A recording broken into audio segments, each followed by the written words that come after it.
Happy Monday, everybody. Welcome back to the Fumble Live. Thanks so much for tuning in. So a lot went down over the weekend, and we're going to be getting into all of it. We're talking about how KD caught a lot of flack for leaving Russell Westbrook off of his list of the top 5 players he's played with. We're also getting into that Jake Paul-Ben Askren fight, and I have a lot of questions for Jackie about it. But before we dive in, subscribe to our channel, tap the bell for notifications so you always know when we upload a new video or when we go live. Don't forget to hit that thumbs up button, show us some love and support, leave a comment below, and share this video with your friends. Here's the Fumble Squad. I'm Devin Howard. You can find me on Instagram as @DevinHoward. Morning, everybody. I'm Jackie Ray. You can follow me on Instagram and Twitter at JRayTheFanatic. So, now, Jackie, yes, I was just going to say, I believe you have an update for us. Yes, I am so itching to tell you that I am excited because I finally watched the Rudy Gobert story. I thought it was really fantastically done, which I'm not surprised. ESPN, it was fantastically shot. I learned a lot. I was telling Devin before the show, I learned a lot about Rudy Gobert. It never dawned on me why he had number 27, but he thought he should have gone top 6 in the draft, and then he went 27. So that's why he's got the number 27. And then the relationship between he and his mom is just a beautiful thing. But we see that a lot. But it was cool to hear from the reporters that were in the room that day when he did the whole touch the mic thing, and they were kind of talking about how there was just an edge in the room. Everyone was really uncomfortable because this was the first time they had to sit a good distance away, and it wasn't one of those flowing interviews that they normally had. So Rudy, when he did the touch the mic thing, literally did it to kind of break the tension and make everyone laugh. So when he did it, everyone laughed, and all the reporters kind of had this stop between themselves, like, oh, that's Rudy. Okay, now it's just funny. Ha, ha, ha. It wasn't a big thing. And all of them felt really bad about how he was scrutinized for that one moment in time. And he talked about how his mom couldn't even get to him while he was sick. It's really good. I'm so upset that it's still not on like ESPN or anything like that, but it was really, really good. It made my fandom for Rudy Gobert go up that much. Only that much? Only that much, Jackie? That's doesn't sound very compelling.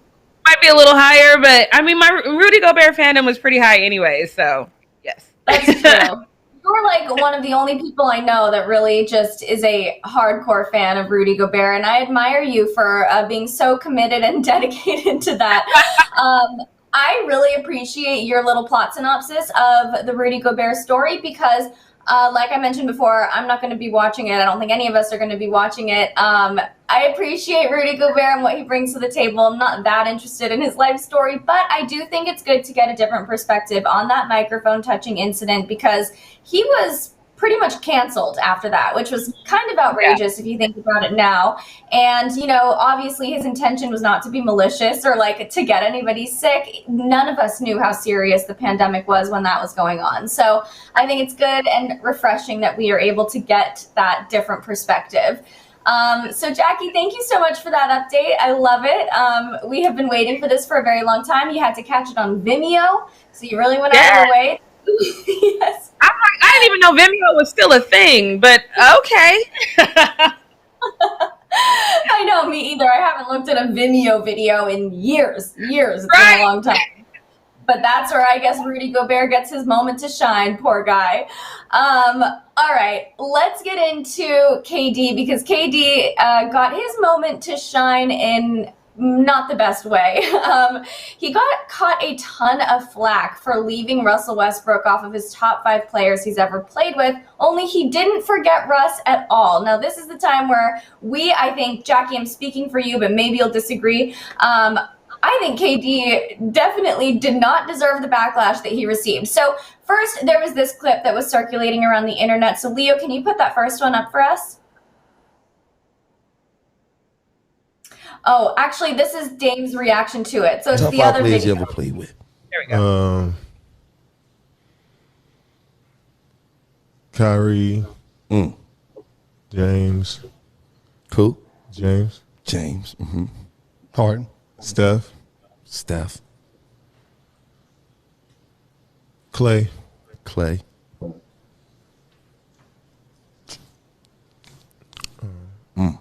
yeah.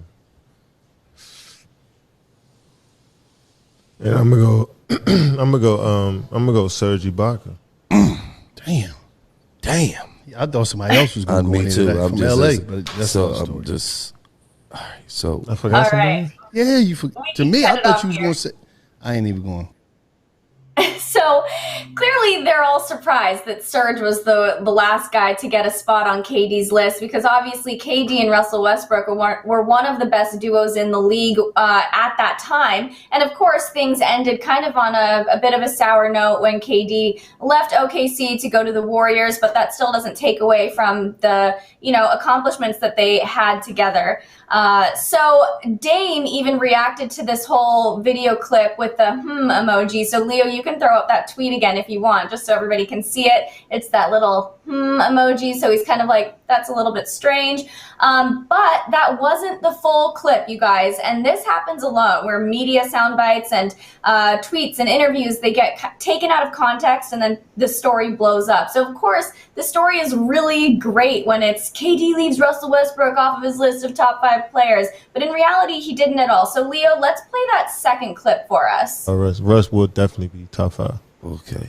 So we take Serge Ibaka ass out of it. Definitely. Oh, because I was about to say Kev. Yeah, I was tripping. I was about to say Kev, if it's some underlying beef, we won't go call Russell up right now. You should have called. I'm glad you called me out on that, because I was tripping. You know what I mean? I know. Listen, we living in the world where it's those social media things. I will put. As a matter of fact, I will put Russ after 4th and put Clay 5th. So Russ before Clay.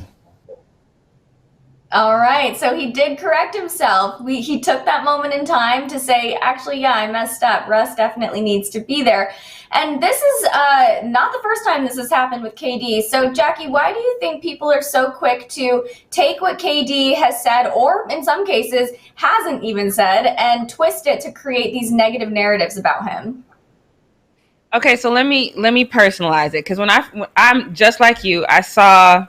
Well, just not like you, because I think you're more lenient on KD on this one. But like a lot of people, I saw that first clip where he left Russell off, and you know how I feel about Russell. So I cursed the ground that the man walked on when I saw that clip. I was like, oh, he ain't no good. He is the snake everybody say he is. I've been trying to not call him a snake. He ain't worth a damn. That's kind of where I landed when I saw that first clip. But then I saw the second clip, and I got to be honest, it didn't change my thought process on what I felt initially. And the reason for that is because Russell was a second thought. With the amount of time that you played with this man and how you guys were the Thunder Twins, or at least that's what I call them, for so long, and you have history with this man, you know how good this man is, you know how he leaves it all on the court, you know how hard he works, you know how he felt when you left because he really wanted to win in OKC, and he's an afterthought. I couldn't give him that pass. I get what everybody else is saying, and I appreciate him saying, oh, I'm glad you called me out on that because I was tripping. Yes, you were, but he was still an afterthought for you. And that bothers me. That bothers me a lot, that he was just some sort of afterthought that you couldn't even. He should have been at the forefront of your mind. Even if you could have said in no particular order, Russ should have been the first name out of your mouth. I don't know. This one bothers me. So let me pose another question to you. KD is known for being a troll. We have established that. He has that reputation. Is it possible he was trolling everybody in this moment? Was he joking by not listing Russ as the number one person? I mean, from the way that he reacted, I genuinely feel like he thought, oh, damn, I did leave him off. That was a bad look. But he didn't even think about him. He said his list, and eyes was rolling all up in the head like he was giving some real thought to it. You was doing all that thinking and you didn't think about Russ? I don't think this was a troll moment. I think that for whatever reason, he has literally cast Russell Westbrook out of his mind. And like that guy said, I don't know if this is some underlying beef that we don't know about. I don't know. But this to me was mad disrespectful, because I truly feel Russell should have been the first name out, at least the second name out of your mouth, because of how long you guys played together. You know what I mean? And you calling out brand new teammates that you don't really have any history with. I don't know. I can't give him this pass. Well, first of all, brand new teammates that he doesn't have very much history with, but also that he rarely even plays with today. So it's like, You guys are hardly ever on the court at the same time, so how can they be in your top list? But imagine if he didn't list his current teammates. That would have been a whole new storyline, like KD doesn't think his teammates are great or whatever it is. So I understand why he did that. It is a little bit surprising that he wouldn't have listed Russ right away just because they were such a, what did you call them? The Thunder Twins? That's what I used to always call them all the time, the Thunder Twins. And people, I'm not mad at him saying James Harden immediately too, because don't forget, they all played together. It was Russ, KD, and James Harden. But how in the grand scheme of things can you leave off Russell Westbrook and say, "Oh, I was tripping. I was tripping"? I've had moments where people ask me a question like that, and it's an answer that is so obvious, and I should know it, and I can't think of anything that I want to say. I can't think of the person or the people that I want to list, or like whatever the context of the question is. I've had those moments where on the spot, and the question is something I wasn't even prepared to answer, and you end up missing somebody. You end up like forgetting somebody or whatever it is. So I think that does happen. I wonder a little bit if he was trolling. A lot of people felt like his reaction when he was like, "Oh yeah, like thanks for calling me out." A lot of people were saying that it didn't seem like a genuine reaction, like he was truly, being called out. So I don't know. It's kind of an interesting situation here. I don't think that he deserves all of the hate that he was getting, because ultimately he did name Russ, and he was like, "Oh yeah, I was tripping." He really acknowledged the mistake that he made. But Jackie, you feel differently, and I love it. Because it's just, I was having a conversation with a friend the other day, and they were asking about my work history, because they think like you and Arthi, like I've just done everything. So I'm going on, and I'm telling them all about these places that I've worked, and they were like, "Well, what about," and they called out the last job, and I was like, "Oh yeah." And then they're like, "You forgot that you did really well there." I'm like, "Yeah, but the reason I didn't call that one out is because I hated working there. I did not enjoy it. So in my head, I cast it all the way out of my mind." I'm not saying he hated working with Russ, but I am saying there is a level of disconnect. There's still some underlying beef, because again, you can't say James Harden and not say Russell. Y'all played together.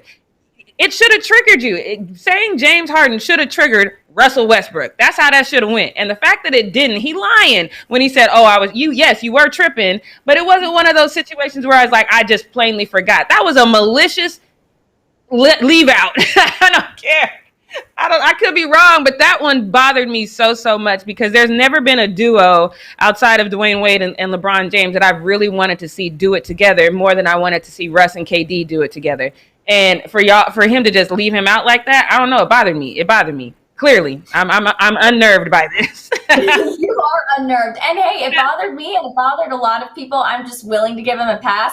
You know what? I feel like I'm having a moment here where, kind of like the way you have been with Tampa Bay, Tom Brady, with KD, I'm softening up a little bit. Like, I have always been so critical of the way he handles everything. Just his constant need to clap back at Twitter trolls, I think, is so silly. But here I am, and I'm like, KD doesn't deserve this. What is happening? I'm getting soft. This is horrible. I'm going to move on. I want to cut this out right now. Let's talk about Jake Paul, okay? So Jake Paul, is kind of forging his way into the boxing fighting world, and people don't want to take him seriously because obviously his claim to fame is being a controversial YouTuber, and it's kind of just like he decided one day that he wanted to actually become a fighter, and so he's doing it. And when you have all the money that he does, you can kind of make those decisions on a dime and start going after it. He's currently 3-0 in all of his boxing matches, but he wants people to take him more seriously. He's sick of being branded a celebrity boxer because he is putting in all of the hard work that he needs to actually succeed in the ring. So he said, quote, "I'm confused when people talk about celebrity boxing because there's no such thing as celebrity boxing. I'm the only celebrity that's boxing, so people like to write articles about it.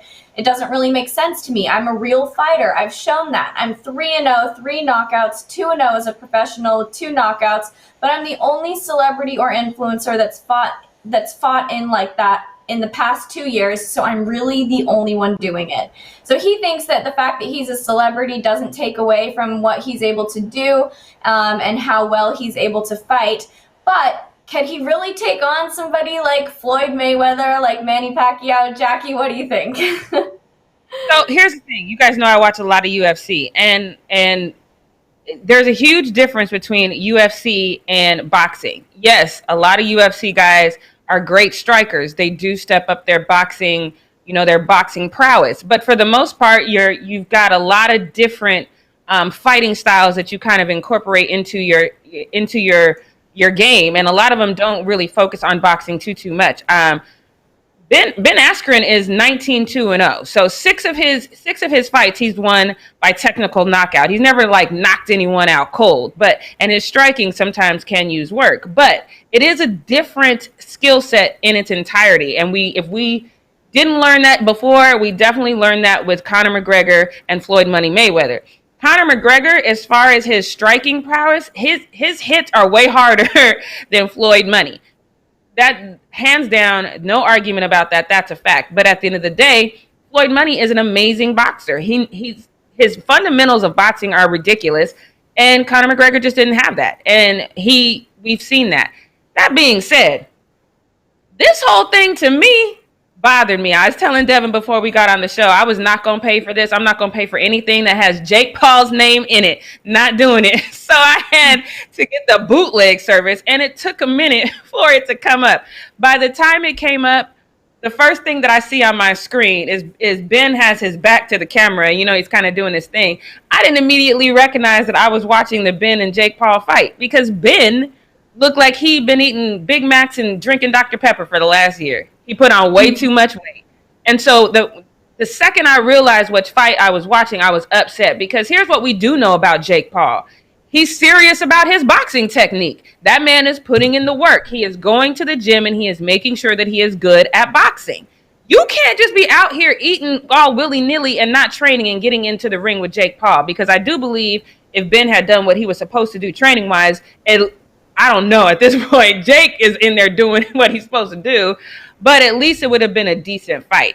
So I can't give any credit to Jake, and I understand that he wants people to take him more seriously, but you haven't fought a serious boxer yet. You haven't fought anyone that this is their craft, that is all they do, and they're very good at what they do. You're fighting these one-off guys that haven't really taken the game of boxing. That's it. Well, besides Nate Robinson, that's a whole nother story.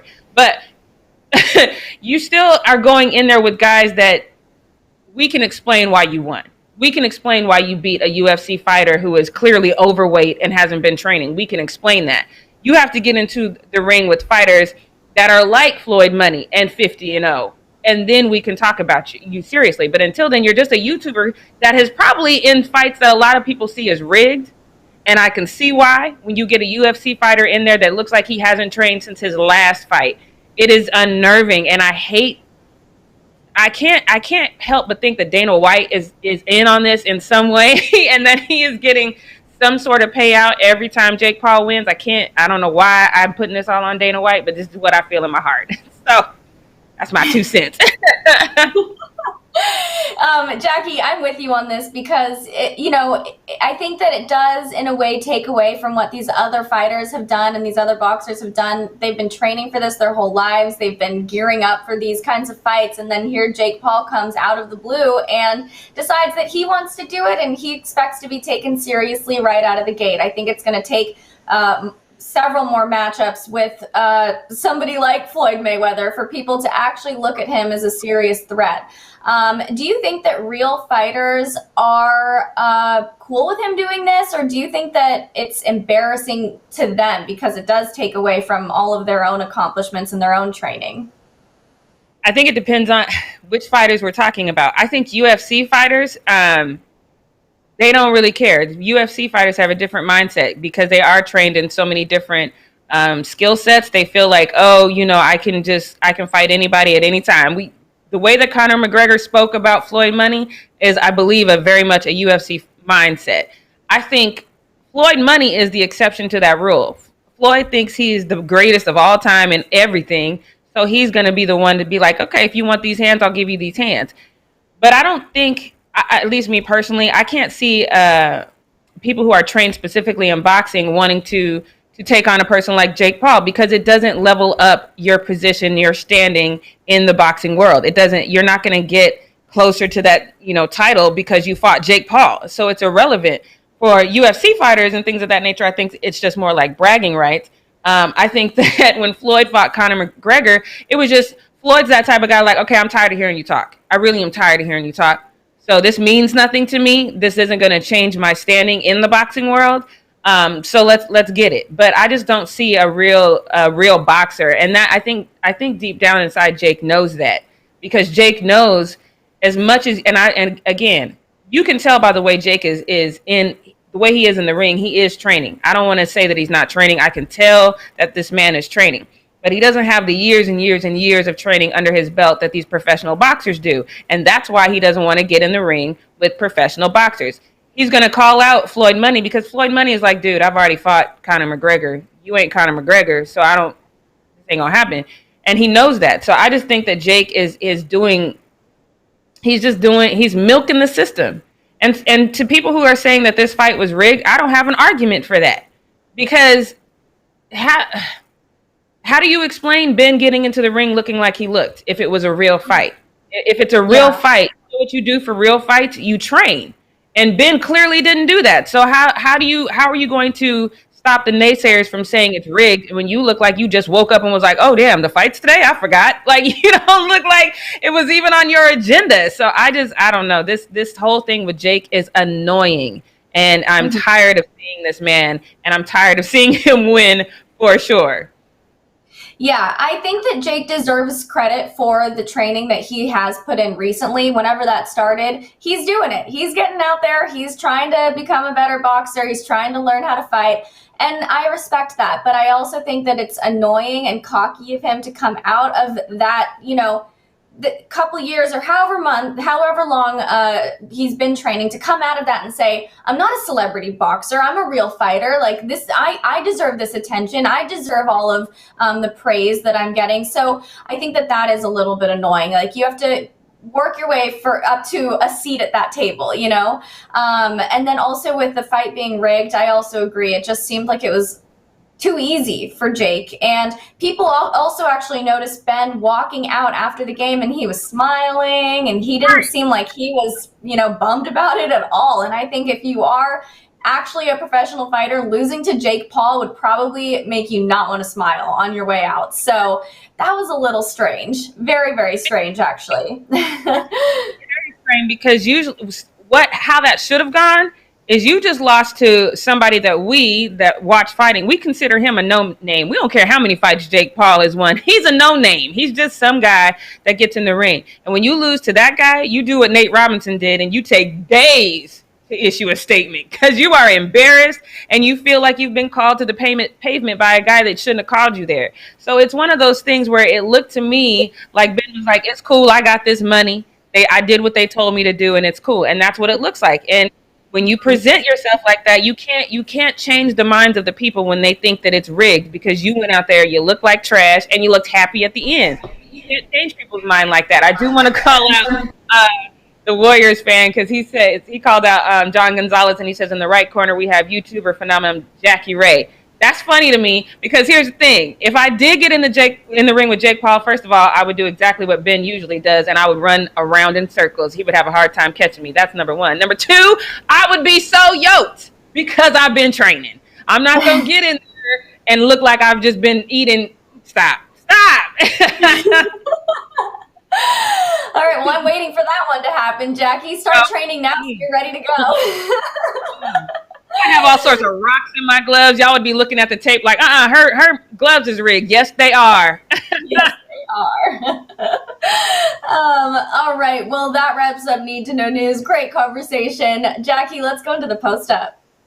Yes, let's get it. I'm sorry. My nerves are bad. I just can't stand Jake Paul, but that's all right. That's what the post-up is for. We going to change gears right now, because this one, look, Knicks fans.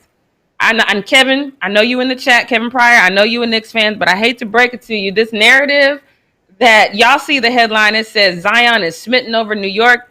I'm trying to tell y'all that's not what it is. It's Madison Square Gardens. People like to play in Madison Square Gardens, but I'm going to let y'all think that this moment in time is Zion really thinking about, are the Knicks in my future? I'm going to let you have it, but take a look. I'm glad you asked that, actually. I mean, New York is the mecca of basketball. I love playing. I love playing here. When I played here in college, and this is my first time playing here in the pros, and I mean, this atmosphere, you know, whether they're cheering for you, whether they're booing for you, it's amazing.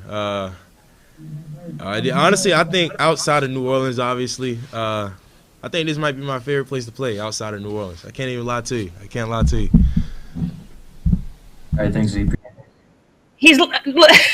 No, look, that moment in time had everybody, including my producer, saying that Zion wants to be a New York Knick. And I'm trying to tell you, I don't believe it's true. But let's take a look and let's see what people are saying on Twitter, because you know they had to say something. So this first one says, I'll always remember how mad he was when he realized New Orleans won the draft. He was mad and dejected. How dope would it be if he was the first rookie to not sign that extension and leave in like 2 years? LOL. Okay, again, I'm going to let y'all have this. I'm going to let y'all have it, but let's move on to this next one.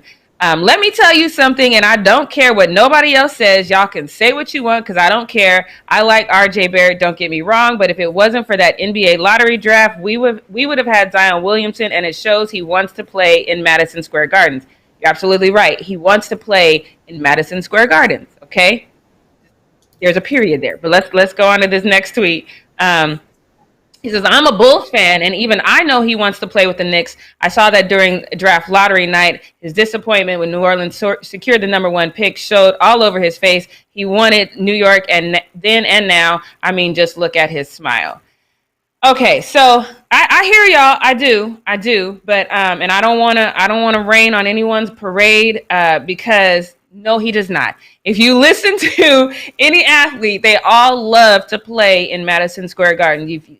Jordan, Kobe, LeBron, everybody loves to play in Madison Square Gardens for the reason that Zion said. It's the mecca of basketball. But I would like to call to your remembrance that moment in time when Zion was just a young college kid and they asked him how he felt about playing with the Knicks. Take a look. Zion, obviously the NBA is in your future. What do you think about the idea of playing for the Knicks? Zion. I think we're all just happy we got the win tonight. I think that's all we're happy about. I think this is RJ's team. RJ, do you want to play for the Knicks? RJ, do you want to play for the Knicks? If they draft me, I would love to play for the Knicks. Like, I'm not really like, I don't want to say like I don't really care where I go. Like, just the experience of being in the NBA. Whoever wants me and whoever sees the most of me, that's where I want to be. So y'all saw his initial reaction where he's like, RJ, don't you want to play for the Knicks? Because he clearly didn't want to play for the Knicks. He cleaned it up at the end because that was the politically correct thing to do. But Devin, are you believing all these Knicks fans when they say that this moment in time means that Zion wants to be a New York Knick? No, I think it has everything to do with Madison Square Garden. I don't think that it's about actually being on the Knicks. You know, I don't buy it. I would love to get Chris's opinion right now, but of course we can't. I just don't think that I just don't see it like that. And I think that clip that you showed us from Zion when he was still in college, I mean, that tells you everything. Of course, the Knicks look different now. So it is a little bit, you know, he would be in a better position if he went over to the Knicks than he would have back then. But I still think that it tells us everything that we need to know. Yeah, and I agree with that. This is the first time in my life I have watched a New York Knicks game on purpose instead of like, oh, it's basketball's on. Okay, I'll watch. This is the first time I've actually been like, okay, the Pelicans are playing the Knicks. Let me take a look. And I have really wanted to watch the Knicks play because they're looking really, really well. Of course, I love Derrick Rose as well, so it's good. And I see you, Kevin, in the chat. He says, Where'd you go? The Knicks have turned a page. We are a different franchise now. He will be in New York in a few years. Book it. I'm not saying he won't, but I'm saying in this moment in time, I don't believe that that's what he wants to do just because of that smile on his face. Like he said, it's his first time playing in Madison Square Garden as a professional. I think that's all it is. And let me tell you, you gotta be good for more than 1 year for us to change how we feel about the Knicks. But That's all I'm going to say about that. I don't believe it, but I see you, Kevin. I will book it. And when this happens, I'll call you out and say you had it right. But let's go on to this next one, because ESPN, if there's a petty war, ESPN is about to win it, because from what they did to Paul Pierce for living his best life to this next one, they are proving that they are petty as hell. So take a look at this tweet that points out how dope Paul George is doing. So Paul George had 37 points, 9 rebounds, 6 assists, and 2 blocks, and he was shooting 48% on the night. It was his 5th straight 30-plus point game. It's tying a career high. So can we first of all give a round of applause for Paul George on that one, because he was out there doing his thing. I'm pretty sure you can't see what ESPN captioned underneath those. So let me get this bigger one, which is the next one. It's a closer look at that, so you can see exactly what ESPN says. It says career 6 of 50 on game tying or go ahead field goal attempts in the fourth quarter or overtime. So they're basically saying your boy is trash in clutch situations. That's what that lower third says. Your boy is trash in clutch situations. Unnecessary at this specific moment in time, I thought, but a lot of fans didn't really have a problem with ESPN posting that, which I was surprised by, because this guy says, I love my clips, but it's time to mention the fact that Paul George turns the ball over way too often. Okay, but he's doing good now, though. Oh, but okay. Let's go to this next one. He says, I mean, is that stat a lie? His crunch time TOs hurt real bad, to be honest. And why not run the play out of the last timeout for PG? Give him a chance to fix that stat. I agree with that. Give him a chance to fix it. The man's out here balling right now. I don't understand why we are dwelling on this kind of thing. But I think I have one more tweet. And this person feels like I felt about this situation. ESPN can kiss the fattest part of my behind. This is not the time to put up that lower third when I'm out here balling, ESPN. You don't have to be this petty. I just don't understand. I don't understand this level of pet. Let me take that back. I do understand when it's warranted. But right now, Devin, is this the time that you be this petty when the man's out here balling? I mean, it's funny, and I like that they want to say, like, we know you're doing well right now, but let's just remember, But I wish I knew and understood the thought process behind this decision here. Like, who was the one that was out there that was really like, I'm going to say this? You know what I mean? I want to know why they decided to be so shady. But you know what? I don't think it takes away from everything that he's doing currently. So I don't know. I think it's funny. I guarantee whoever made that lower third is a Lakers fan. I guarantee it. Guarantee it. There's no doubt in my mind. I would bet my last dollar on that. Guarantee it. But okay, so ESPN, I see you with the petty. I'm not even that petty, and I enjoy being petty on occasion, but I wouldn't have done that. But let's move on to this next one, because this next one is also funny, because I told you guys before that every athlete that's dope does this whole sideline coaching thing, and not just LeBron James, but also James Harden is doing it as well. So that is what's happening in this moment in time, but that is not what people are talking about while James Harden is doing this whole sideline coaching thing. So take a look at his fit, which is getting all the attention. Timeout. This is what it looked like inside the Brooklyn Nets huddle. James Harden accompanying the team, despite the fact he has a hamstring injury on the men still, and speaking with Mark Davis, the official, working him a little bit. Okay, so that fit to me looks like, I don't know if you guys know those little ridiculous glass art. It's so pointless, but the people will put the glass and they'll put different color sand in it until I don't know why people have that. It's the dumbest piece of art I've ever seen in my life. But that's what that outfit looks like to me. It looks like the colored sand glass art. I'm sure there's a better name for that, but go ahead, Devin. It's almost like he called up Kyle Kuzma and was like, yo, man, what should I wear? Like, what happened here? I don't like this at all. I don't know. And Twitter, I was like, oh, God. I thought they were going to talk a little bit about his coaching, but then as soon as I saw the outfit, I was like, that is not what people are going to talk about. And sure enough, this young lady kind of got this whole thread going. She said, James Harden's Miami fit making me crave popsicles, and it's 4:45 a.m. where I'm at. So I cannot. And then this thread led to this whole comment about strip clubs. This person says he probably left a strip club, and she says, Is this the sort of thing that they were at the strip club? And he says, I don't know. It's James Harden makes his own rules. Is this a strip club thing? I don't know. Because it's Listen, all the nights that I spend dancing at the local strip club here, the men are not wearing that kind of thing. Just kidding, guys. I'm not a stripper. That was a joke. We need to take a minute and pause for the comments that are about to roll in. Now that you done put that out there. Yeah, no. I'm not a stripper. I was just making a joke. But no, that's not what you wear to a strip club. At least I don't think so. He looks like Trix yogurt. Do you remember that Trix yogurt? Yeah. Kids yogurt. So yeah, anyway. Yeah. That is hilarious. I'm still low-key looking at the chat. I'm waiting. Oh, there it comes. There it goes. I see it. I just had to the chat to get rolling. But this next one, as much as we're laughing and having a great time right now, I think we're still going to continue laughing and having a great time. But this one might tug at your heartstrings a little bit because Pau Gasol, he is that man. And he has been there since Kobe passed. He has been sending gifts for every birthday, anniversary, moment in time that Kobe would have been there for his family, but he's not right now. And he is continuing that narrative. I can't remember if it was a birthday last year or whatever, but he sent this huge arrangement. Flowers were everywhere. And it's now we're seeing this time where we just missed Kobe and Vanessa's anniversary. And this is what he sent. First of all, I've never seen a flower arrangement like this.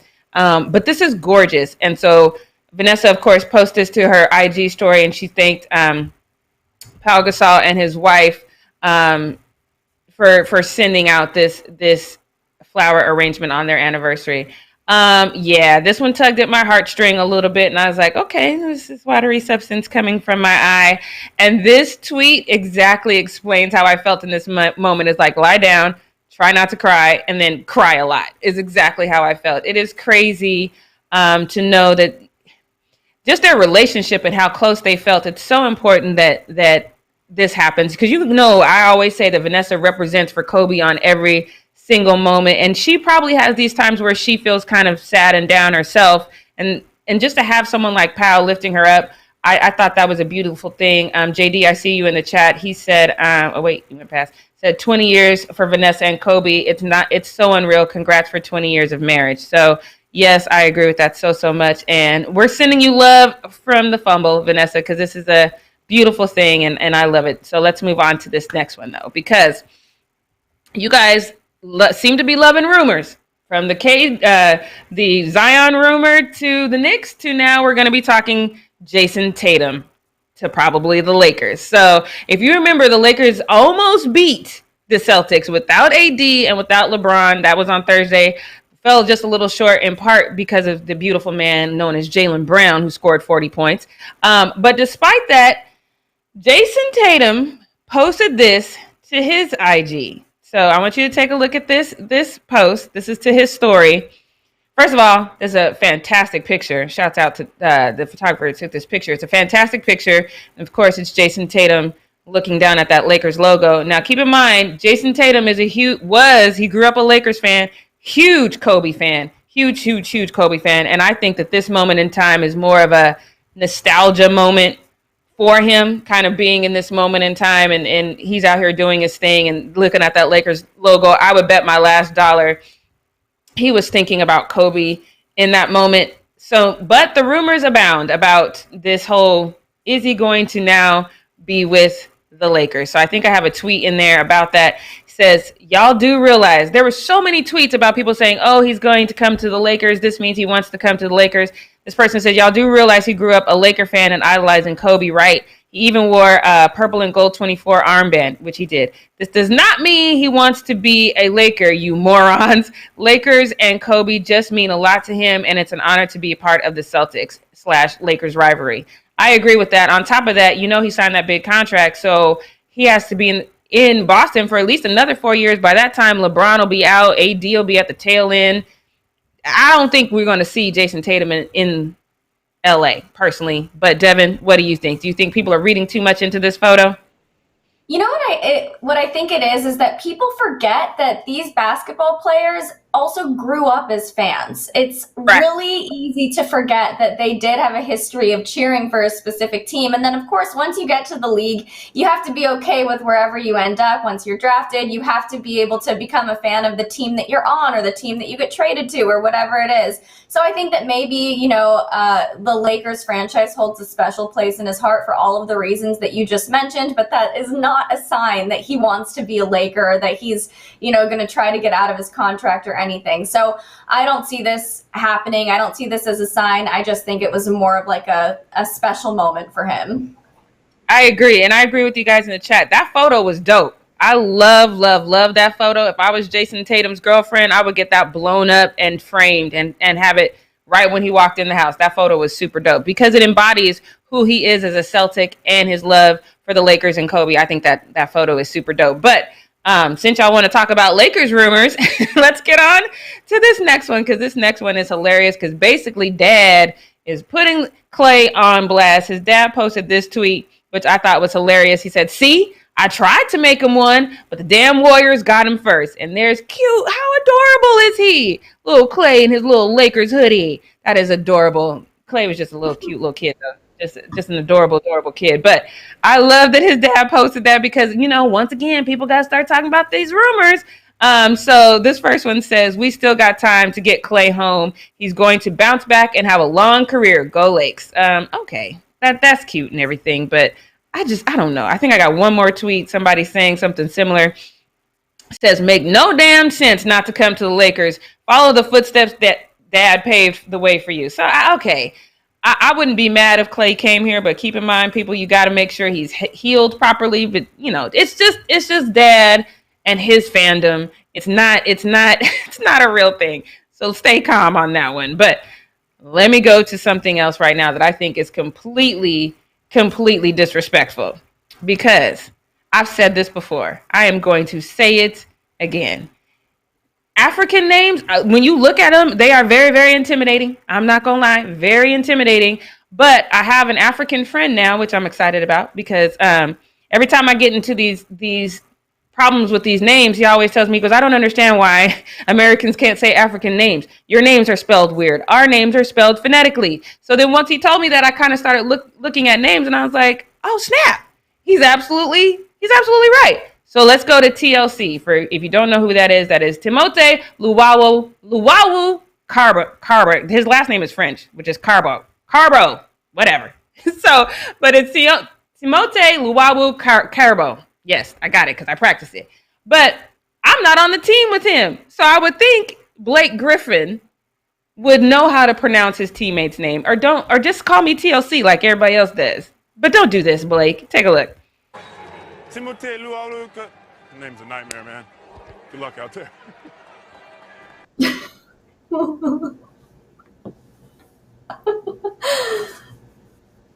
I got nothing. I got nothing on that one. It's like you can't even practice my name. That's almost as bad as Baboose. But what's his name? That's what I was thinking. So funny. And the thing is, he got Luwawu right, which is the harder of the. I think what messed Blake up. I'm gonna give him a little bit of a pass. I think he tried to say it with a French accent. I think that's what messed him up because when you try to say it with the French accent, I think that's what messed him up. But Twitter was not here for it. A lot of people felt that this was too disrespectful. I saw a comment similar to this in the chat. Says, "My white teacher trying to pronounce any non-Eurocentric name while calling attendance." Facts. I got called Jaqui so many times because my real name is Jacqueline. But the people used to see my name, and I guess they would assume that I was black, that it couldn't be just Jacqueline, so they would try to put extra letters on my name. It was crazy. But let's go to this next one. The fact that his name isn't that hard to say, so either y'all can't pronunciate or slow. There's no in between. So I think it's a very American thing to be lazy when you see names that aren't like John Doe or Jim Smith or something like that. But my guy, you could have just walked up to him and said, have a good game out there. You didn't have to like butcher his name like that. So that's just me. Learn how to say your teammate's name, at least your teammate's name. And this one says it's a bit culturally insensitive. I think the only part that really bothers me about this, because yes, I think we could laugh it off. I thought it was hilarious that the Darth Vader music was playing in the background while Blake couldn't say this man's name. But the look on his face when Blake walked away is what bothered me. Let's play it one more time. Just watch the look on Timothe's face as Blake walks away. He's low-key kind of hurt that his teammate can't even say his name. So can we show it one more time, Leo? I just want them to see his face. Timothée Lualuka. Name's a nightmare, man. Good luck out there. You see that? That's what bothers me. He seems to be kind of hurt that his teammate can't even say his name. So that one kind of annoyed me. But do better, Blake. Do better. So let's move on to this next one. Because this next one, as you can tell from how we started this show, this one pisses me off. Because it was like 2 minutes into the fight when Jake knocked out Ben. It just doesn't make any sense. Like I said, the man looked fat and embarrassing. And Jake started as a complete clown. His weigh-in, complete clown. Take a look.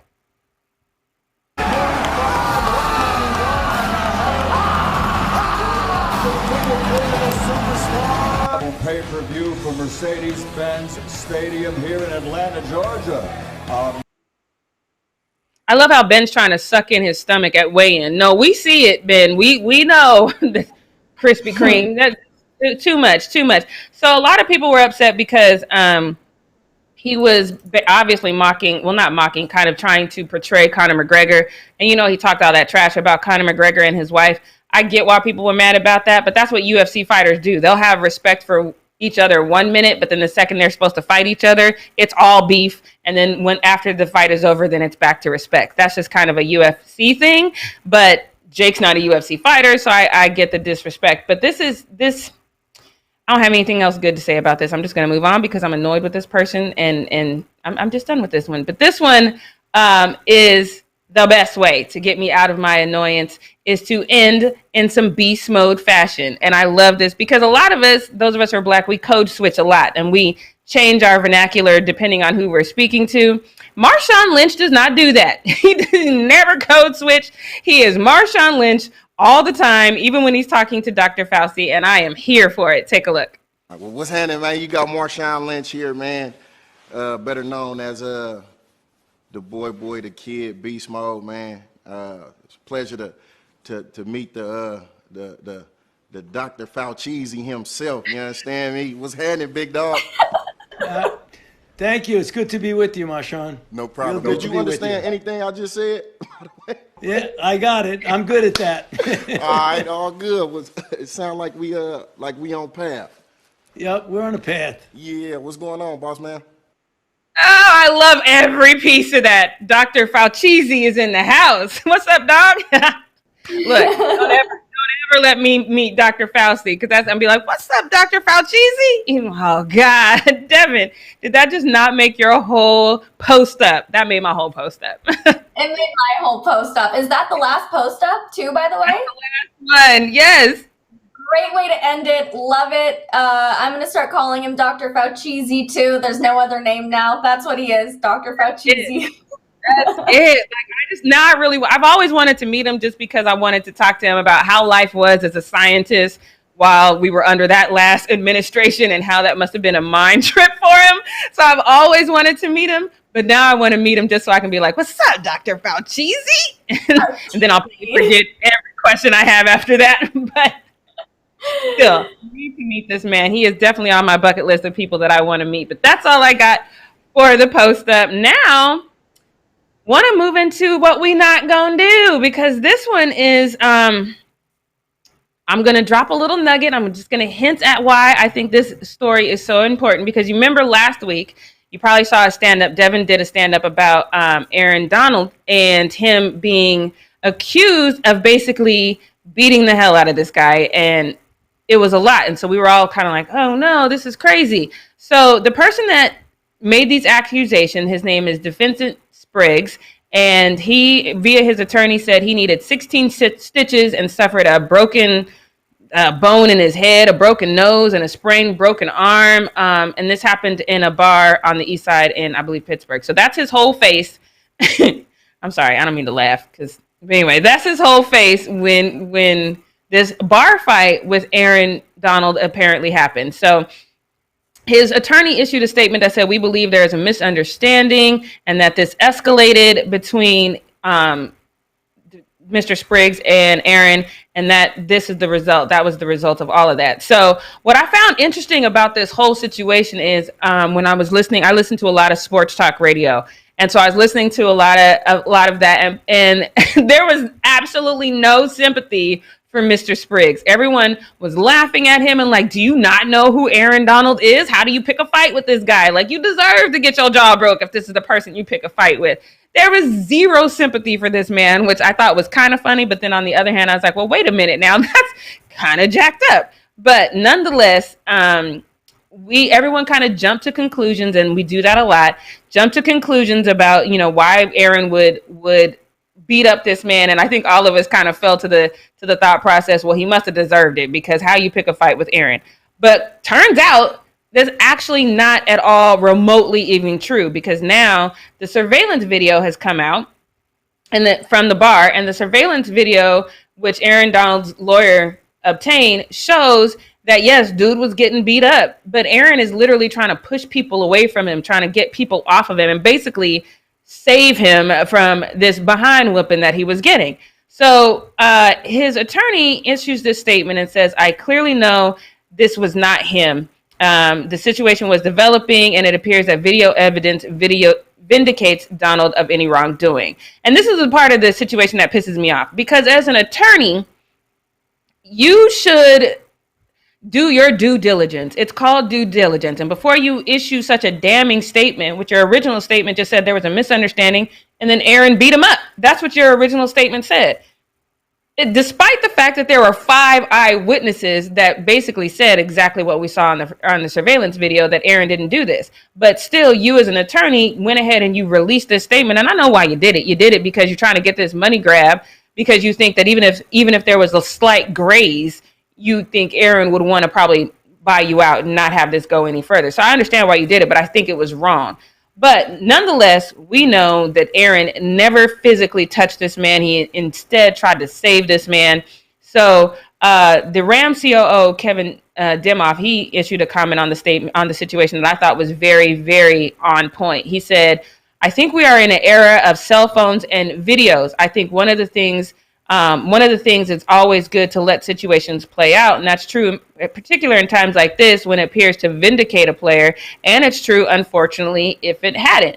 He's 100% right. We are in the age of videos and cell phones, and everybody got cameras everywhere, everybody using their cell phones and things of that nature. So the gentleman did apologize, and he said he was sorry for basically lying. And, I don't even want to say it like that. I don't want to downplay the fact that when you getting beat up, the biggest figure you might see was Aaron. You probably didn't see that he was trying to save you, but at least ask for the video footage, because I know that's the first thing you ask for when you file a police report, and take a look at it and see what really happened before you throw out these allegations against a public figure. But again, getting back to what the COO of the Rams said, yes, we are in an age of cell phones, and everybody got cameras everywhere. And one would think that cameras would be in the home of any women who are inviting men into their home for massages in order to protect themselves. One would think that surveillance videos would pick up a woman coming from a hotel room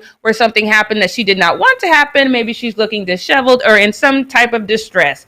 One would think. But the point is, people lie until they can't lie anymore, until this video comes out and gives this man no legs to stand on. Because I bet you my bottom dollar, if that video hadn't come out, he was stuck to his story, despite the fact that 5 witnesses said differently. So what we not going to do is believe anything where there's no evidence. We are going to wait for the evidence to come out. And if there's no evidence to support it, it's just a he said, she said, or he said, then that's a little tough to prove, in my opinion. So, Devin, I know you did this story originally. What do you think about this new information that's come out about all this? Well, I feel bad for Aaron Donald. He was dragged into something, and his name was kind of smeared in the headlines over something that didn't even happen. And I think it's shameful that the story was able to get twisted so much. I wish I understood where that man was coming from. Like, was it just he couldn't see properly because he was getting beat up. What really happened there? But I think it is really sad, and it just goes to show that, evidence is super, super important. And I'm glad that Aaron was not responsible for any of this, because that was a very negative storyline about him. And this is a great learning experience for everybody, I think, Jackie. So you said everything that I'm thinking as well. Yes. Crazy story. But let's wrap up our show for the day. We'll be back tomorrow at 9 a.m. 9:30. What the hell? 9 a.m. tomorrow. Pacific Standard Time. Don't forget to tune in, subscribe, tap the bell, leave a comment below, share this video with your friends. 9 a.m. Pacific Standard Time tomorrow. We will see you guys. Have a great Monday. Bye, everybody.